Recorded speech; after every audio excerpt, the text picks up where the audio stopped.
Hi, I'm John Newton, Snap-on John 100, and you are watching Wilderness Self-Reliance.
Today I'm going to be evaluating the Kelty Trekker 65. It's an external frame backpack.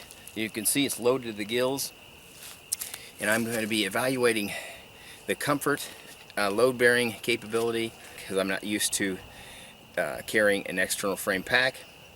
I've always used internal frame pack. The reason why I wanted to do this video is because really never heard very much good said about an external frame pack, and so I wanted just to see for myself what the deal was. I'd never really used one much, and they don't seem to be very cool, and so I thought, well, I'm going to try this out and see for myself, because I think there might be a lot of people out there that might be getting misled by when they go to stores to get a backpack. Right now I'm going to be getting ready for a scout weekend, and we have to use tents, and I've really never been able to put my tent in my internal frame pack along with my sleeping bag, along with food, any other type of stuff that I felt like I needed. I use a hammock with my internal frame packs because they're lighter, and you can compress a hammock and a tarp down a lot better. You don't have any tent poles to worry about. And so when I've gone backpacking up in the Adirondacks for any length of time, I bring a hammock, because up where I went, not every time, but one of the areas you have to have a bear can to even be in there legally, and they actually check. That worked out okay, but I found that carrying that pack seemed pretty fatiguing. So I just want to see for myself what, you know, if I can improve things by wearing a external frame pack. I'll tell you, for the first time ever, I was able to have a tent, the tent poles, a sleeping bag, a large amount of food.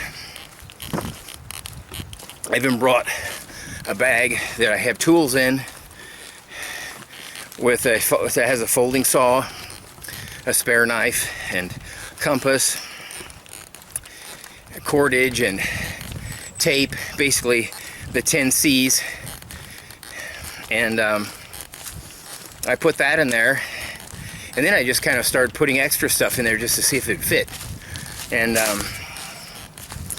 I was so surprised how much room I had when I didn't have to worry about my sleeping bag and tent. It was unbelievable. So I'll have to see how this works out comfort-wise, but I'll be keeping you guys informed along this journey of seeing what kind of packs I like best. I just purchased the USMC ILBE internal frame military pack from an Army surplus store, and I've wanted one of those for a long time, and that is a great pack. And the reason why I wanted to use that for a comparison is because they can handle up to 120 pounds, which for my age, fitness level, and strength is insane.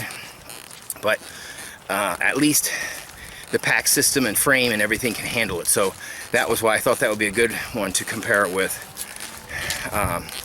this frame, external frame pack. This pack is, right now, the way it's loaded out, is 44.5 pounds, and I gotta verify that again when I get home, because I can curl 45 pounds with one hand, and it felt a lot heavier than that to me, but it's, you know, a giant bulky thing, so maybe that is correct. I know comfort wise, because I really can get the weight off my shoulders, I'm really liking it. What I have been exercising with before was the Max Expeditions Condor 2 and the Condor 3-day assault pack, and granted, they're not really designed for what I was doing with it, because I was putting about 30 to 35 pounds in there and exercising. But I'll tell you, because the waist belt is not really effective, it's just basically a stabilizing belt, where this one actually is padded, and the pack is adjusted so that it's on your, I think, your iliac crest, your up of your hip bones, so it's actually working, whereas the Maxpedition basically came around, you know, way up high and was just kind of stabilizing it. So all the weight was always on my shoulders, and I'll tell you, that was very uncomfortable. After just maybe a half an hour walking, it was starting to hurt, and a lot of times I exercised for an hour or two, and I was constantly fighting with trying to work with the straps and see if I could move the weight around. But granted, they're not designed for that. So I was basically abusing, I wasn't really abusing the pack, but because it's real sturdy, but I wasn't using it at all for what it was designed for. I had way too much stuff in it. But like I've heard before, you see so many guys that have this little tiny assault pack, and they say, oh yeah, I can live out of this thing for at least a week.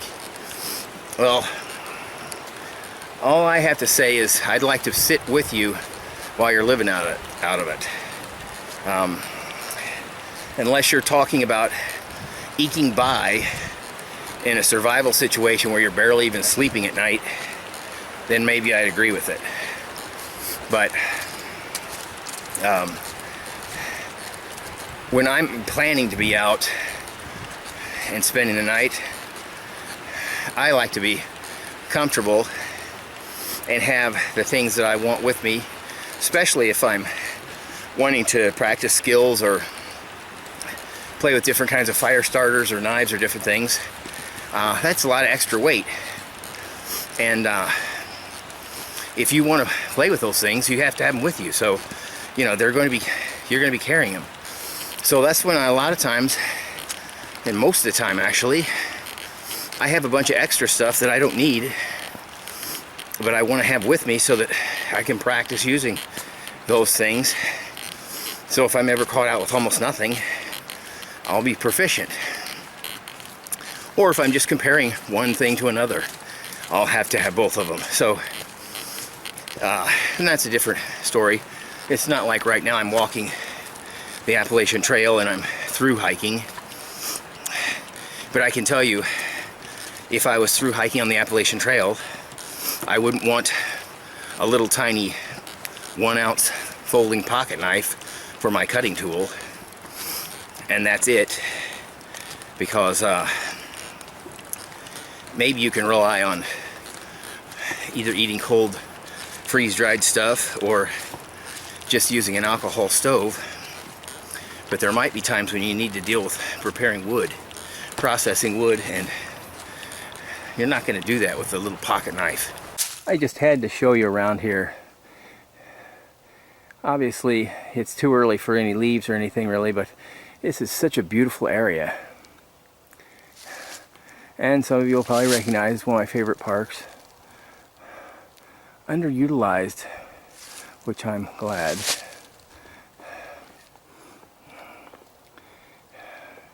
Super cool terrain features, unbelievable. Every time I look here, it looks like I come across that I'm in someplace in France or something, or Germany, in a forest that was bombed during World War II, and the trees have now grown up. Just what it looks like. It just, there's giant pits and bumps everywhere. These pits are 15 feet or deeper, and they're about 30 to 40 feet across. It's going by this one. As you can see, it almost looks like something where it'd have a cave down there.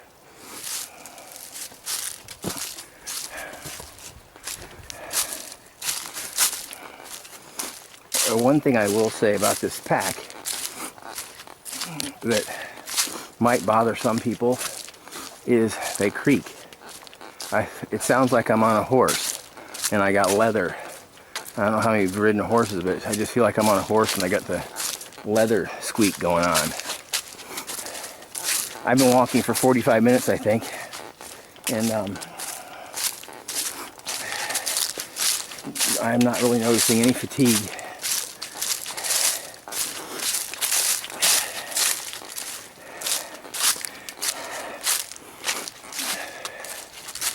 And I'll just tell you, because I'm sure people notice in my videos, I'm constantly sound like I'm out of breath. Well, a few years ago I had a double pulmonary embolism, which was a blood clot that formed. I thought mine was in my leg, and it went through my heart, and then it split when it hit the arteries that feed the lungs. So I had both of those arteries going to each lung got filled up with blood clots, and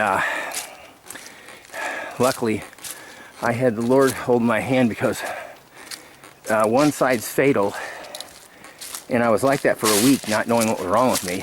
But anyway, I didn't have any tissue damage, which is a complete miracle, but I do feel like I have less lung capacity because of it. Because I try to stay in shape. I mean, I can work on an elliptic for 45 minutes or so at a high setting designed for a cardio workout, and I do, I don't know, 90 to 100 push-ups every day, and just do other stuff to kind of strengthen your core. But I still have probably 20 pounds, I'd say, covertly and overtly hiding out on my upper torso. So my goal this year is to try to get rid of that, because it's definitely, if you're doing stuff like this and you're already maybe 20 pounds overweight or so, it's like you got an extra person, or I mean an extra bundle on you that doesn't even help you at all. And because you have that, you tend to be more out of shape anyway.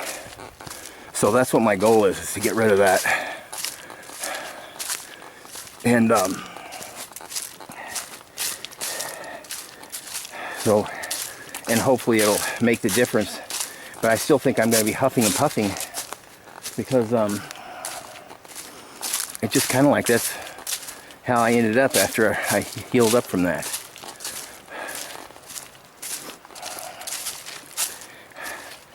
The river's up there.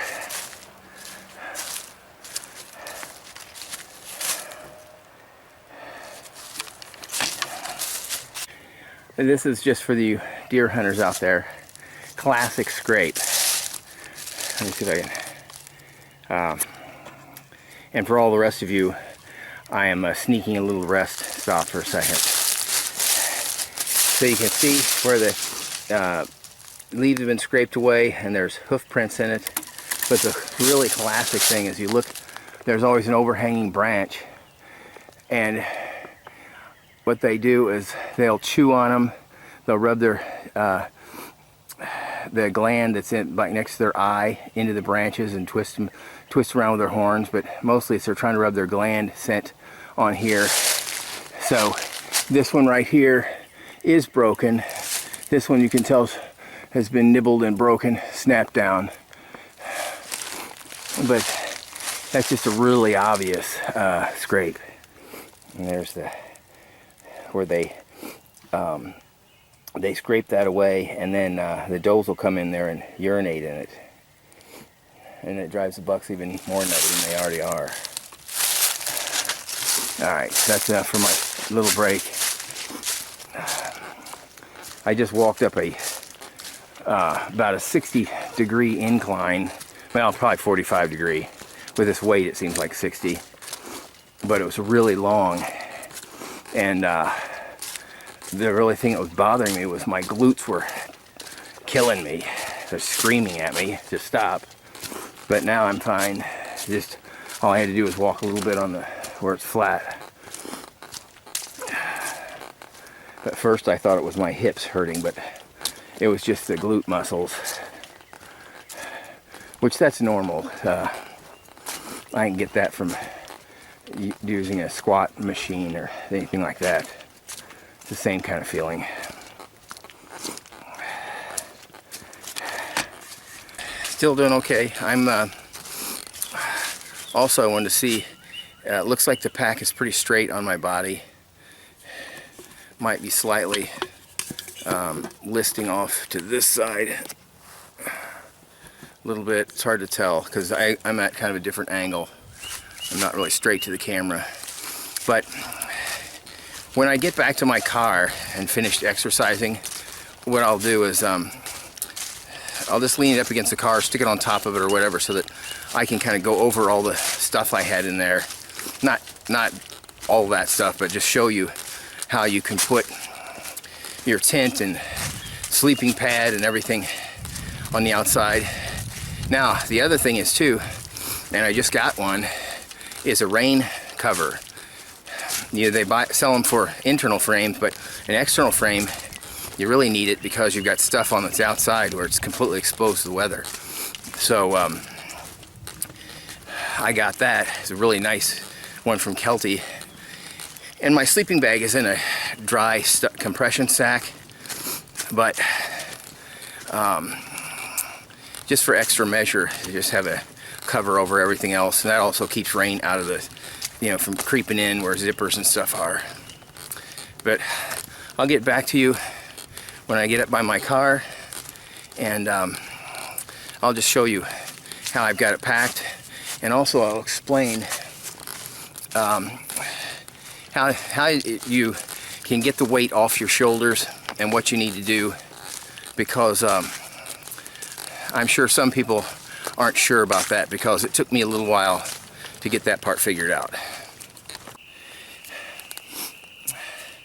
I ended up walking about 4 or 5 miles without taking it off, and it's still pretty comfortable. If I had to walk much further, I think I'd want to stop and take a break, but you know, you probably should take a break after about an hour anyway, and I really didn't do that. But what I wanted to show you with pretty much any pack, and what I was having trouble remembering, the load lifter is this strap up here, and its job is to pull the pack up against your shoulder up at the top. And so one of the ways to take the weight off your shoulders is to loosen the shoulder straps a little bit. on both sides. Well, when you do that, the pack, now because this is looser, the pack's gonna go backwards. So then what you do is you pull the load lifters on both sides, and as you can see when I pull on it, it brings the pack up. Now, virtually all the weight is on my hips. I almost don't even feel this pack on my shoulders anymore. So that's the one thing that you want to do in your backpack with an internal or external frame pack, and look for one that has load lifters. Also, when you're looking for a pack, make sure it also is adjustable for torso length, because those two things are critical.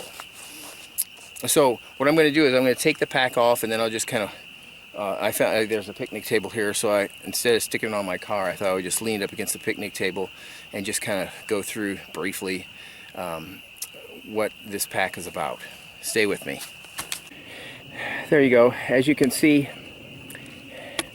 this pack, this is the Kelty Trekker 65, and this is the back side of it. It's got a nice mesh pad here that keeps the pack off of your back, and it's got really nice straps. And what I was talking about here are these load lifters that you loosen them when you're going to put the pack on. You make sure all the adjustments are loose, and then you tighten them up. First your belt, then you get these straps on. You make sure your belt's good and tight. Then you adjust your straps so you can just feel a little bit of weight on your shoulders, and then you adjust your load lifters, making sure you put your sternum strap on and getting that cinched up. It also has the strap on your waist belt down here, and I can't remember what this is called, but it helps make the waistband fit you more comfortably. One thing I do like about this pack is this waist belt. Most all of them, the adjustment is you pull out this way on the straps. This one you tighten by pulling in, and you got a lot of strength this way, but when you're trying to pull that way, like I don't know about you guys, but when I'm pulling this way, I can only get so much, and then I run out of strength trying to pull that direction. But I can pull I've got tons of strength pulling in this way. So I really like that design. And as you can see, it's got the external frame. Let me go ahead and flip it around, and I'll show you everything else about it.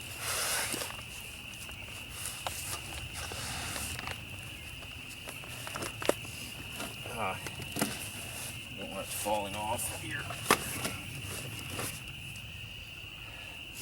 Okay, on the very bottom, I've got a thermarest pad in its case, and I've got my sleeping bag in a compression sack. This is a Big Agnes down sleeping bag. Also that's in there is a bivy sack. That's all in a compression dry sack. And then up on top, on top of the pack, I've got my tent poles and stakes lashed to the top.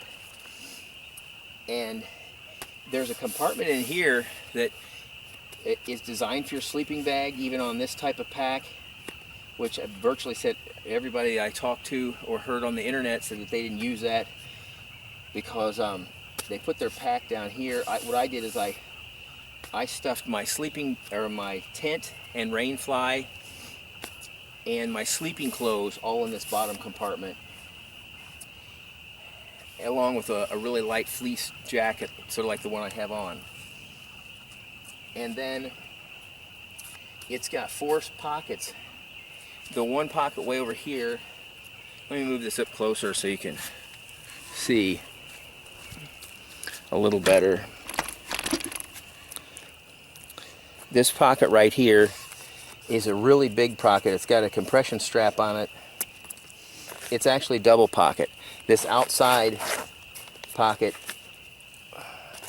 I've got just a tin and a multi-tool. That's all that's in there, is a multi-tool and a tin. I didn't want this side to weigh very much because what's in here, this is designed for your water bottle. I've got a couple of garbage bags, and I've got a jug of water with some sort of carcinogenic liquid squirted into it for flavor. And then I think, oh, and then I just stuffed my car keys down in there too.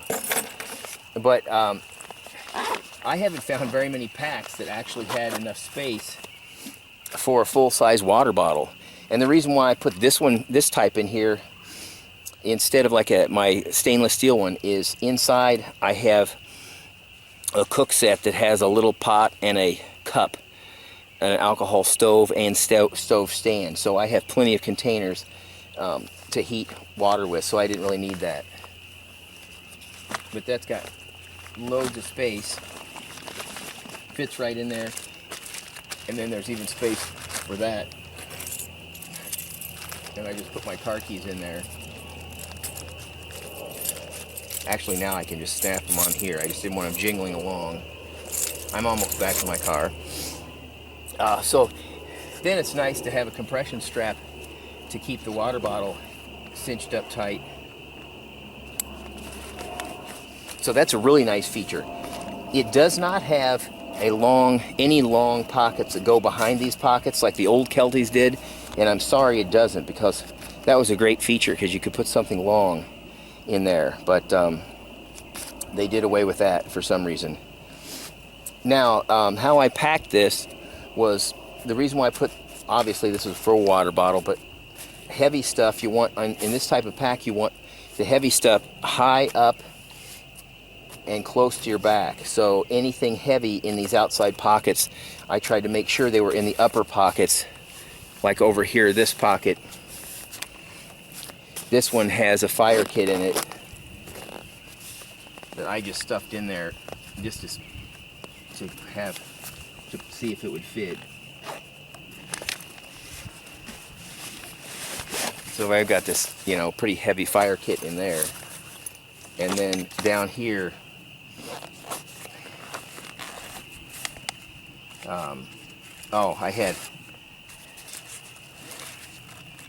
I have a pocket knife, and I've got a folding trowel that I like to keep in there. And then I just got extra camera batteries, and I've got some stuff here that I want to do a video on, but I'll probably do that tomorrow, so stay tuned for that. But those items were in the pockets. This pocket over on the other side, down low. I just have some gel wax cotton balls in there, so that's, I just wanted something to fill up the pocket, but it would be small, or lightweight. There's a pocket up here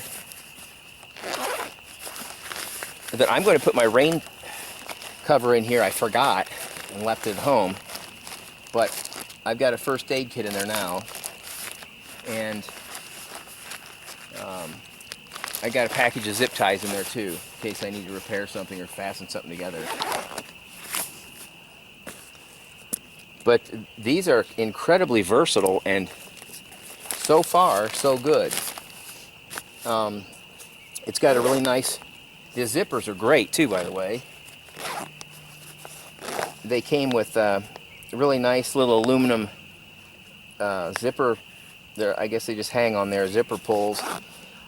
On 5, the ones on the side were just a piece of string knotted, and what I did is I untied them and I put some heat shrink tubing on them and then heated that. So I kind of modified those so that they're a little easier to grab. Oh, in this pocket there's nothing, but I just had a stuff sack I put in there. But the zippers are great. I think they're YKK zippers, but I'm not positive on that.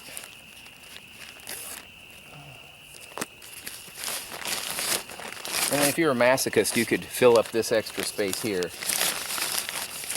But in here, this was a food bag and a real heavy-duty dry sack.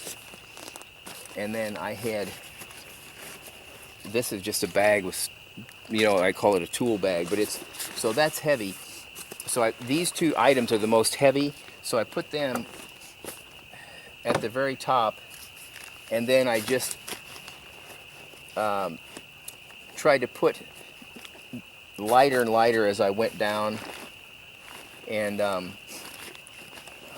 not going to grab all this stuff out. What I did was to keep the heavier things close to my back, though, as I shoved a jacket on toward this way all the way down, and that forced everything back. So that's how I loaded it out to make it the most efficient. But that's really the way you load these is, and I'm a newbie, so if there's anybody that has any comments or anything that to correct me, definitely feel free, because I'm definitely new to this kind of pack, but I have been sort of studying and trying to find out about it. It's kind of a lost art, because at least around the Rochester area, when you go in and ask to see an external frame pack, they look at you like you're from Mars. So it's not as easy to find out different things about these, but from everything I've read, I went on Kelty's site, that you just want to make sure everything heavy is up high and towards your back, and slightly different than on an internal frame pack. But generally it's about the same, but this one rides higher up, so you push those up there and you have that weight above you. Well, I hope you enjoyed this little video on external frame backpacks, and I'll be keeping you posted as I use this Kelty Trekker 65 external frame pack. I'll keep you posted on how I'm doing with it, how comfortable it is, and maybe I can even get it dialed in even better. I spent a lot of time trying to make sure that the frame fit my torso and everything like that, but there might be something I missed, I don't know, but I'll keep you guys informed. Hope you enjoyed this.